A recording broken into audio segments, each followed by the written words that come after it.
ஒட்டுமொத்த தமிழ்நாட்டுடைய கடனை அடைப்பதற்கு நிறைய திட்டங்கள் சொல்லியிருக்கு. அதுக்கு ஏதாவது திட்டம் வச்சிருக்கீங்க? இண்டஸ்ட்ரியல் ரெவல்யூஷன் ஸ்கீம், தொழில் புரட்சி திட்டம்.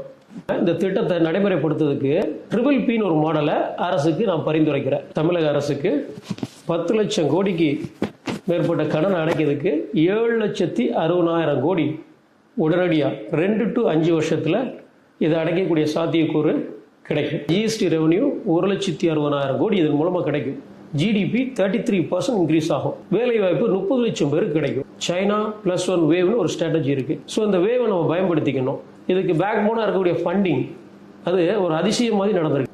யூஎஸ்ஐ சேர்ந்த பேங்க் ஆஃப் அமெரிக்கா 11 லட்சம் சதுரடியில் lease global banking ecosystem scale up ஆயிட்டு இருக்கு. அப்போ இந்த மூணையும் இணைக்கும் பொழுது சைனா +1 வேவ்ல இருக்க பெருநிறுவனங்களை இண்டஸ்ட்ரியல் டவுன்ஷிப்புக்கு இருக்கிறது மூலமா முதலீடுகளை கவரலாம். இந்த இண்டஸ்ட்ரியல் டவுன்ஷிப்பை நம்ம இங்க ஃபார்ம் பண்ணணும், சைமல்டேனியஸ்லி ஃபார்ம் பண்ணணும்.